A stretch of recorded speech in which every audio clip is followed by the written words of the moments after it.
Pues vamos a entrar ya en nuestra segunda hora de programa, cuando son las 8 de la mañana en Bogotá, Quito y Lima, las 10 en la capital argentina, en Buenos Aires. En este espacio vamos a seguir repasando todo lo que está pasando en el mundo. Llegan ahora también mis compañeros el María Angulo y Juan Pablo Lucumí. Precisamente con el María Angulo en revista de prensa vamos a revisar los titulares que nos dejan algunos de los principales medios internacionales. Este viernes el diario peruano El Comercio reseña el impacto económico de la minería ilegal en esta nación latinoamericana. Se estima que esta actividad mueve 7 veces más dinero que el narcotráfico.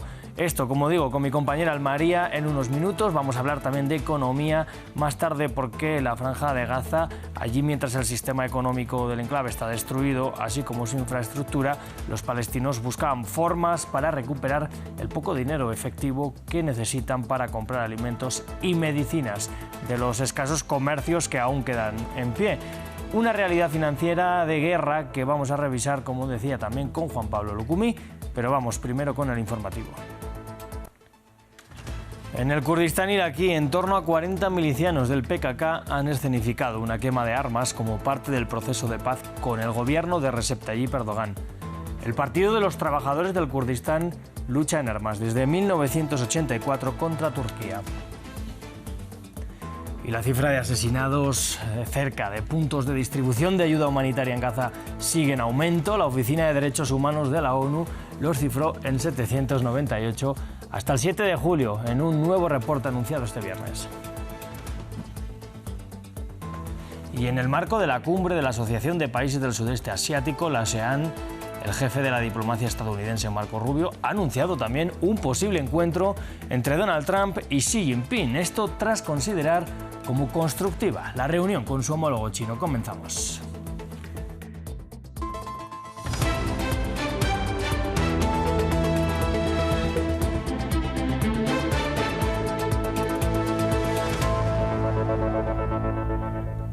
Pues hoy vamos a abrir este informativo en el Kurdistán iraquí. Allí ha iniciado este viernes el desarme de la guerrilla kurda del PKK, alzados en armas contra el Estado turco desde 1984, pero con presencia también en el norte de Irak. Han sido unos 40 milicianos del Partido de los Trabajadores del Kurdistán los que han realizado esta quema de armas como gesto de buena voluntad en el incipiente proceso de paz con el gobierno de Recep Tayyip Erdogan.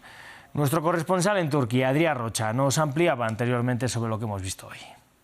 Pues es exactamente como comentabas. Es algo que se estaba ya esperando desde hace meses, cuando empezó este supuesto proceso de paz entre el gobierno de Turquía, el principal aliado de Turquía en el Parlamento del aliado del presidente turco Recep Tayyip Erdogan, y la guerrilla kurdo-turca. Hoy se ha celebrado este primer paso tangible después de que el liderazgo de la guerrilla en guerra en contra de Turquía desde 1984 decretase su futura disolución y el final de la lucha armada. Hoy, cerca de unos 30-40 soldados milicianos del grupo han quemado sus armas en un lugar decretado tanto por el gobierno turco, por el gobierno aquí, como por la guerrilla.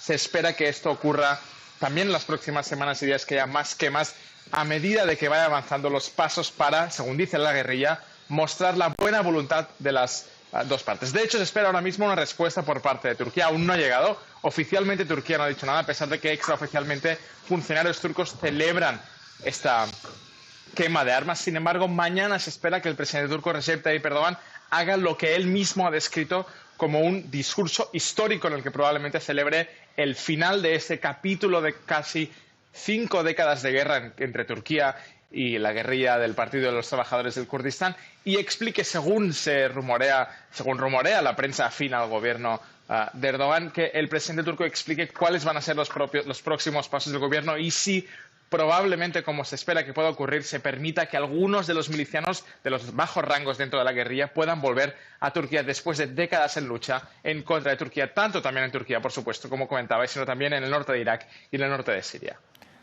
Pues nos quedamos en Oriente Medio, porque la Oficina de Derechos Humanos de la ONU ha informado de nuevas cifras que muestran cómo los centros de reparto de ayuda humanitaria se han convertido en nuevos puntos de matanza en Gaza. Según este organismo, hasta el 7 de julio se han confirmado 798 asesinatos, 615 tan solo en las proximidades de los emplazamientos de la Fundación Humanitaria de Gaza, respaldada por Estados Unidos e Israel, y otros 183 presumiblemente en la ruta de los convoyes de ayuda. Para ampliar, vamos a conectar con Federico Cueva Arberena en Jerusalén. Fede, ¿qué más sabemos sobre lo que pasa en esos puntos de reparto de ayuda? Y vamos a hablar de cómo está la situación hoy en Gaza.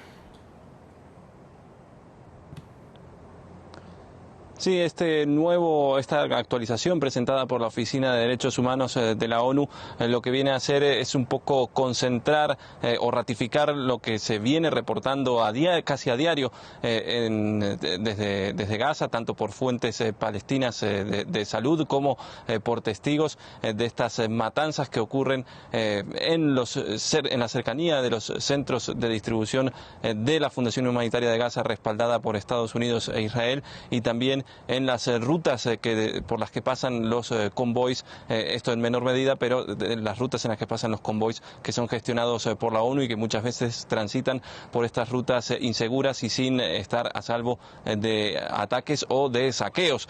Lo que señala el informe de la Oficina de Derechos Humanos de la ONU es que estas 798 asesinatos ocurrieron en las pasadas 6 semanas hasta el 7 de julio, como bien señalaban, 615 en cercanías de los sitios de distribución de la Fundación Humanitaria de Gaza y 183 en lo que son puntos donde había gente esperando por el paso de los convoys o por entregas, como lo que ocurrió ayer, por ejemplo, en Deir el-Balah, donde ocurrió esa matanza de 15 personas, 10 de ellos niños. Las fuentes a las que refieren la Oficina de Derechos Humanos son hospitales, cementerios familiares, autoridades sanitarias, ONGs y otros socios en el terreno, como lo describe. Y más allá de esto, la Fundación Humanitaria de Gaza, como era de esperar, salió al cruce de estas cifras diciendo que son falsas y engañosas. Sin embargo, según la agencia palestina de noticias Wafa, hoy otros 10 palestinos fueron asesinados en las cercanías de un punto de distribución de la Fundación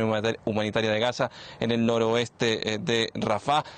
Según los testigos, las fuerzas israelíes abrieron fuego contra la multitud e incluso reportaba la cadena Al Jazeera que algunos testigos señalaban que también los contratistas privados encargados de la seguridad o de proteger estos sitios de distribución también habían disparado contra la multitud hambrienta y desesperada por conseguir una mínima ración de comida. Por otro lado, hacia la medianoche del jueves al viernes, un bombardeo en una escuela en Jabalia, en el norte de la Franja de Gaza, mató a otras 10 personas. En esa escuela se encontraban múltiples desplazados forzados por los ataques israelíes, y también hay reportes de víctimas en otros ataques en Han Yunis y en Ciudad de Gaza.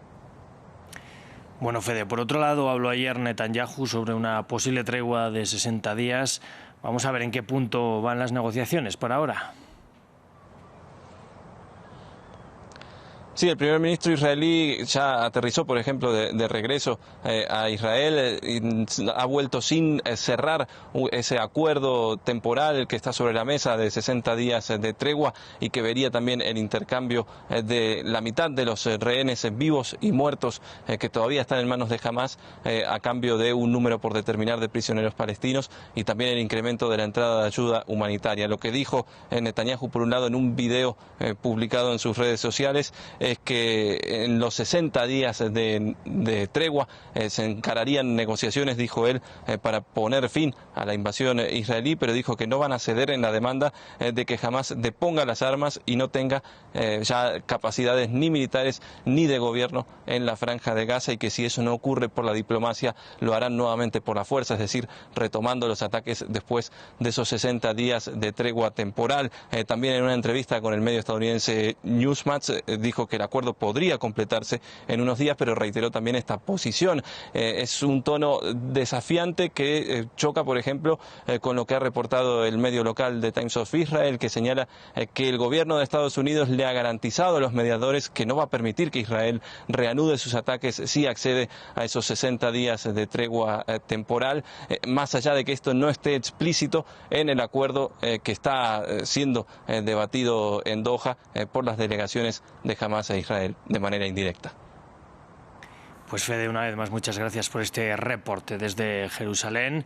Nosotros seguimos hablando de Gaza porque en Han Yunis los gazatíes ven como una amenaza la presencia de vehículos militares alrededor de sus campamentos. Sienten una creciente tensión después de que Israel llamara a crear una ciudad humanitaria, calificada también como un posible gueto, en Rafah para asentar a toda la población gazatí. Un plan altamente criticado por uno que establecería crímenes de la humanidad, de lesa humanidad. Perdón, Natalia Plazas nos amplía. Vehículos militares cerca de campamentos en Han Yunis. La presión militar israelí se intensifica para esta población ya desplazada varias veces. Es difícil. No tenemos a dónde ir. Por Dios, no tenemos a dónde ir. Hay tanta gente a nuestro alrededor. Es decir, si quieres ir a la tienda, está llena. Si quieres ir al mar, está llena. El ministro de Defensa israelí, Israel Katz, dio instrucciones a su ejército esta semana de preparar un plan para reubicar a los palestinos en lo que llamó una ciudad humanitaria sobre las ruinas de la ciudad de Rafah, fronteriza con Egipto. El plan prevé que toda la población gazatí, 2,1 millones de personas, sea retenida en esa zona para luego ser reasentada en otros países. La idea ha causado un gran rechazo a nivel internacional y es temido como más represión por los gazatíes. Mi mensaje es para todos los países árabes, para el mundo. Estén con nosotros, tengan compasión por la gente de Gaza. La gente de Gaza bajo bloqueo, yendo y viniendo, todos nosotros. La ONU ha denunciado la propuesta de Israel, afirmando que empujaría a los palestinos a campamentos masivos y superpoblados. La directora de Relaciones Externas y Comunicaciones de la UNRWA dijo que Gaza ya es la prisión al aire libre más grande del mundo y que el plan la convertiría en la más poblada y más vigilada. Las alertas sobre este plan, que hace eco del llamado de Donald Trump a principios de año de convertir a Gaza en la ribera del Mediterráneo, desplazando a sus ciudadanos a otros países, crecen. Las Naciones Unidas también han advertido que la deportación o el traslado forzoso de la población civil de un territorio ocupado está estrictamente prohibido por el derecho internacional humanitario y que equivale a una limpieza étnica. Y vamos a la guerra en curso en Ucrania. Las autoridades de ese país informaron de un nuevo ataque con aviones no tripulados sobre Kharkiv. Estos han llegado a dañar un hospital de maternidad sin que se hayan registrado víctimas mortales.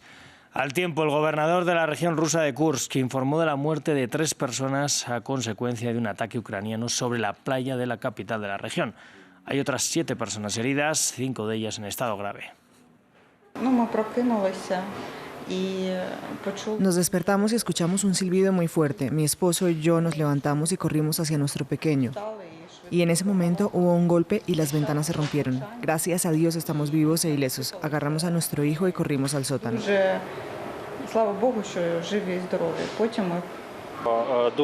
El edificio de la sala de maternidad sufrió graves daños, especialmente el lado donde están los partos y los quirófanos. Teníamos mujeres que acababan de dar a luz.